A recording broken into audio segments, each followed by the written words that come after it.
pagpaparehistro ng lupa at ang Comprehensive Agrarian Reform Program, ating pag-uusapan kasama si Attorney Robert Leyretana or Leyretania, sir. Leyretana po. Leyretana, okay. Ang Deputy Administrator ng Land Registration Authority. Attorney, magandang tanghali po sa inyo. Magandang tanghali din po, Ma'am Nina at saka Yusek John. Magandang tanghali, sir. Kinagagalak namin na maimbitahan dito sa inyong programa. Oo nga po, unahin ko na yung mga gustong magparehistro ng kanilang mga lupa. No? Paano po ba pinadali ng Land Registration Authority ang registration ng lupa at ano po ang mga programa ng LRA upang mapabilis po ang prosesong ito?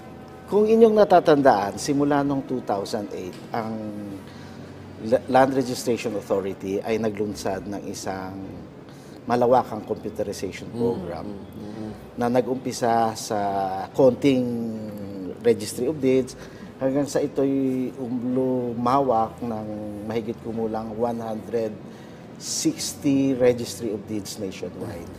Although may mangilan-ngilan pa rin mga registry of deeds na hindi pa na-computerized dahil sa iba't ibang kadahilanan. Ngayon, itong aming computerization program has brought about a lot of services na dati hindi natin nabibigay. Unang-una, kung noon ang pagkuha ng certified true copy ng mga titulo ay kailangan pumunta ka doon sa mga registry of deeds kung saan ang mga titulo ay nakalagak. Ngayon, dahil merong network transmission program or A2A services from anywhere to anywhere, ngayon, ang isang kliyente ay pwede nang pumunta sa isang RD, bagamat yung kanyang titulo ay nasa ibang RD na malayo.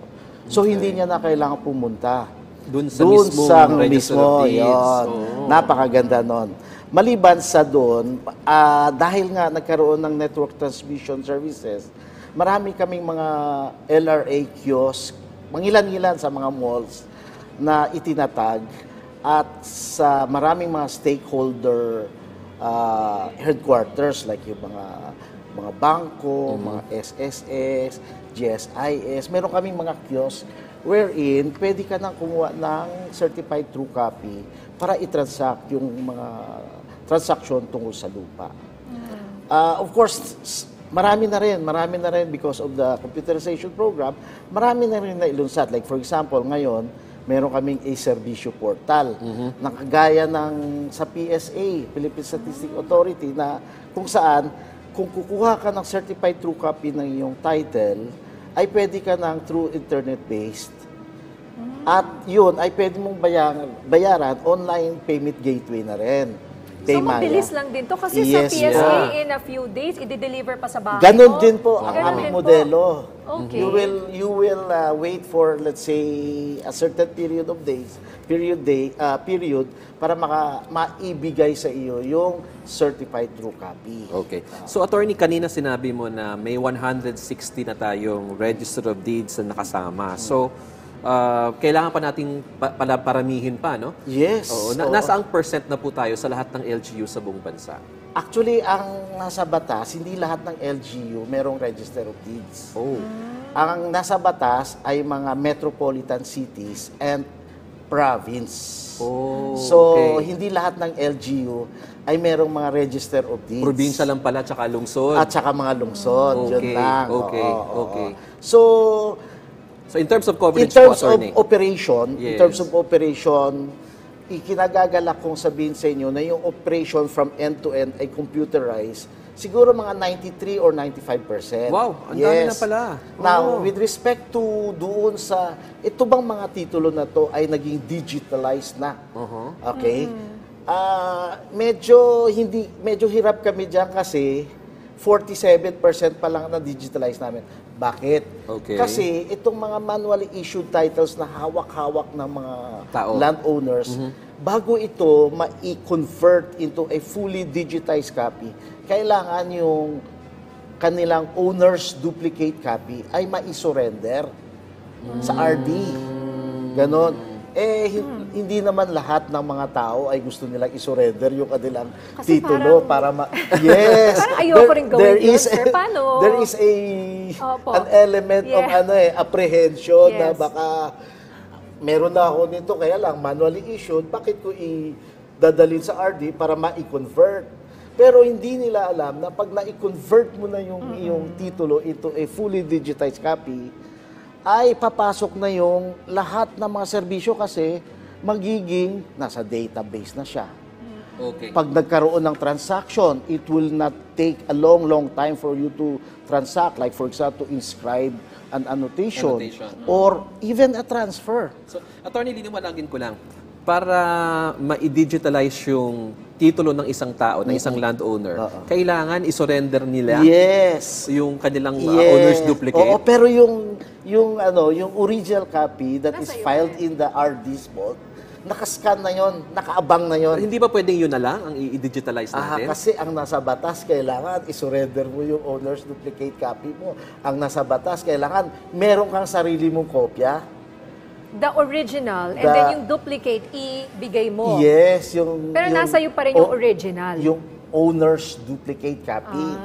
Kasi Okay. kung wala ka nun, ano naman ngayon ang hawak-hawak mong ebidensya ng iyong pag-aari? Yes, Okay. yes. Diba? Okay. Ganon. Yes. Okay, Yes. so, Okay. sige, matry nga yan. I-try ko nga yung sinasabi niyong ano nga po? E-Servicio Portal. E-Servicio Portal. Okay, sa ibang usapin naman po, kumusta na po ang ating pag-grant ng mga lupa sa ating mga magsasaka sa ilalim nitong Comprehensive Agrarian Reform Program ng pamahalaan? Ay, maganda binanggit mo yan, Ma'am Ninya, kasi 3 years ago, nag-launch kami together with the Department of Agrarian Reform. Actually, programa talaga nila. Support lang kami dyan. Kasi dati, nung implementation ng Comprehensive Agrarian Reform Program, hindi lahat ng mga magsasangka nagkaroon ng sarili nilang CLOA, Certificate of Land Ownership Award. Ito yung farmer's title. Bagkus, binigyan sila ng collective CLOA, kung tawagin nila, na lahat sila, isang Nandun. titulo Nandun nandun. sila lahat. Okay. 1,000, 500. Na hindi mo magagamit. Yes. Kasi collective kayo. Exactly. Oo. So ngayon, nagkaroon ng programa na ito'y i-distribute na. Alright. I-parcelize, kung tawagin namin. Unitized. In simple terms, i-subdivide na ito. Tama. And it would require issuance of several thousands of titles. Kapag ito'y ginawa at DAR lang ang may obligasyon, mahihirapan sila. So, pasok si LRA. Pasok yung computerization program ni LRA. Nagkaroon kami ng linkage with the Department of Agrarian Reform Program so that when these titles are now unitized or individualized, hindi na kailangan manggagaling sa DAR. Mismong yung system na namin ang mag-churn out ng titulo. Of course, with the approval of the Department of Agrarian Reform Program. Ito yung tinatawag namin split program. Okay. Napakaganda, attorney, na programang ito. Ilan na po ang mga magsasaka na natulungan natin dito sa programa? Ikinalulungkot ko, Yusek John, pero ang DAR kasi ang may hawak ng datos. Mahirap naman yung pangunahan ko sila. Sila ang may hawak. Pero ng- meron na. Meron akong na. nabigyan. Meron na. Okay. Marami na. Marami na. Okay. Okay. May follow-up po dito. Ano po yung mga aasahan ng ating mga kababayang magsasaka sa ilalim ng CARP? Okay, bukod pa sa mga na-mention niyo po, sir. Ay. Follow-up question po ito ng Ang miyembro regular, ng media. ang regular na titulo na ini-issue ng DAR ay itong mga individual CLOA. Maliban doon sa collective CLOA. At mangilan-ilan, meron pa rin mga emancipation patent. Ito yung mga titulo na dapat na issue noong panahon pa nung nung kasalukuyang Pangulo. So ngayon, itinutuloy nila yan. At ano ang role ni LRA dyan? Patuloy kaming nag-a-assist para mailabas, mairehistro, at maibigay sa mga magsasaka. Ayan, maganda pong balita yan. At eto pa, gusto nyo nga i-highlight. Kamakailan naging guest rin namin dito po sa Bagong Pilipinas ngayon, yung Department of Human Settlement. and they were very excited about the Pambansang Pabahay program, no? Yung P4. Okay, sir, ano po, saan papasok ang LRA pagdating po dito sa Pambansang Pabahay ng ating Pangulo? Ay, okay yan.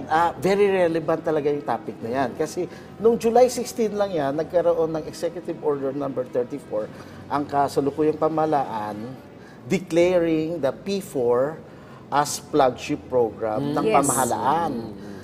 Napaka-ambitious na programa na within several years, kailangan magkaroon ng certain number of housing. Now, ngayon, ang problema mo, hindi ma-identify nitong mga National Shelter Program agencies kung nasaan yung mga lupa.